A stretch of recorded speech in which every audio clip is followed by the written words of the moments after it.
Suivez tous les marchés financiers avec CMC Markets France.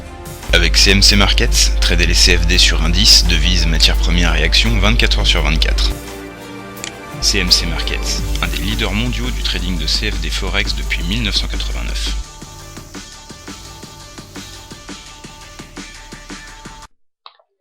Salut, c'est Trado. Voilà la vidéo de mise à jour pour l'indice parisien et pour Alcatel-Lucent. Comme on peut le voir sur le graphique du jour, l'analyse technique avait prévu plus ou moins la séance d'aujourd'hui, puisqu'on avait dit qu'étant donné que la Bollinger supérieure et la Bollinger inférieure divergeaient, eh bien un nouveau contact avec la Bollinger supérieure semblait dans les tuyaux, et c'est ce qui s'est passé, encore une fois, de manière très attendue. Et une fois de plus, la Bollinger supérieure s'est imposée au cours et nous avons reflué massivement après avoir touché cette Bollinger supérieure, au point que nous terminons en dessous du niveau d'ouverture. C'est pour ça que la bougie est rouge. Et puis surtout, en termes de terminologie japonaise, eh bien nous avons inscrit ici un harami baissier. Alors, si on considère qu'en terminologie japonaise, eh bien, ce sont les corps des bougies qui comptent, eh bien, effectivement, le corps de la bougie d'aujourd'hui est complètement inclus dans le corps de la bougie d'hier. Il s'agit d'un harami baissier. Attention, donc, parce que il y a toujours ce risque de baisse assez important du fait de la création du gap là qu'il y a eu entre les plus hauts du 27 juillet et les plus bas du 30 juillet, et il va y avoir une tentative de comblement de gap. Alors il faut savoir que si on comble le gap justement sur les 3280, il pourrait s'agir d'un support intéressant pour un rebond, puisque encore une fois c'est généralement un support assez important.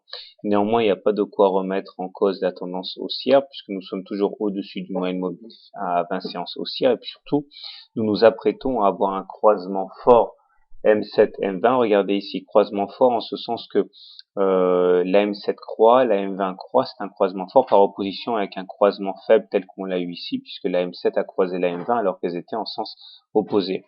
Donc méfiance si vous êtes baissier. On risque effectivement de baisser un petit peu, mais il y a de fortes chances pour que la résistance s'organise très rapidement dans le sens de la hausse. Du côté des indicateurs techniques, eh bien, le stochastique est bien orienté puisqu'il est en zone de surachat, c'est bien. Le MACD est bien orienté aussi car il est positif au-dessus de son signal et le momentum est positif. Donc tous les voyants sont en vert.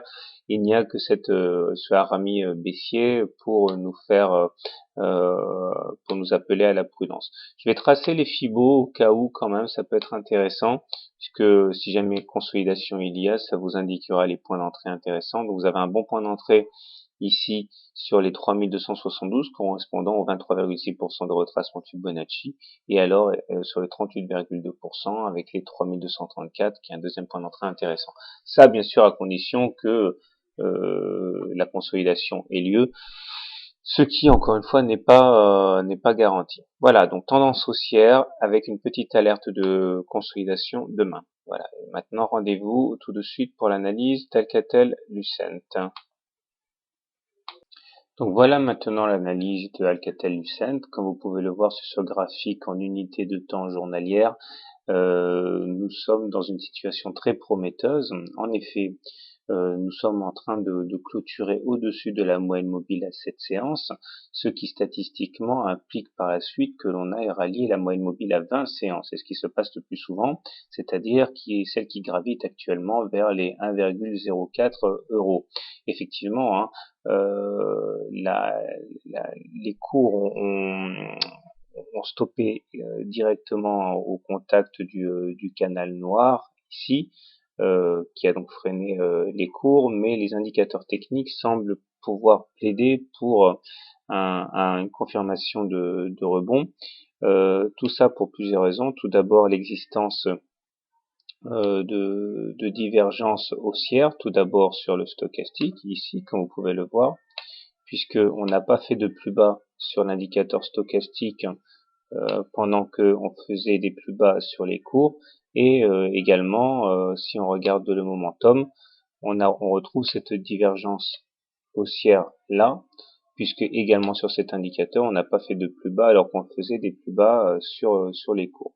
Alors cela ne signifie pas que nous soyons repartis en tendance haussière. Pour qu'on le soit, il faudrait que les cours soient au-dessus du moyen mobile à 20 séances haussières, mais on peut au moins espérer que le rebond technique se pérennise.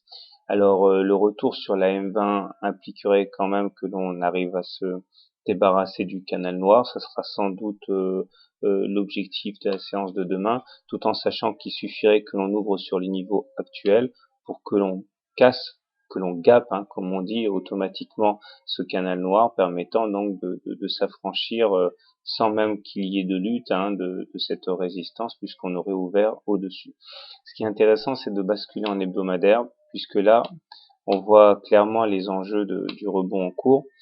On a inscrit sur cette unité de temps hebdomadaire une tasse avec anse, dont la ligne d'eau se situe à 1,1. Malheureusement, on risque d'être amené à descendre très très bas, puisque dans ce cadre, lorsqu'il y a une tasse avec anse inversée, eh bien l'objectif de baisse à privilégier est le report de la tasse en dessous de la ligne d'eau, à savoir donc un retour sur, alors ça peut faire sourire bien sûr, mais sur les 0,25 euros. Alors cet objectif restera valable tant que l'on se maintiendra en dessous de la ligne d'eau.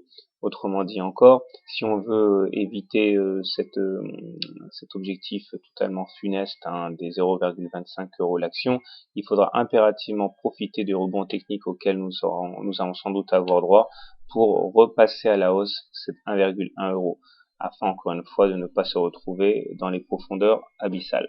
Voilà, tel est l'enjeu du rebond technique en cours. Je vous souhaite une bonne soirée, de bons trades, et n'oubliez pas de vous abonner à la newsletter pour recevoir gratuitement les mises à jour dans votre boîte aux lettres.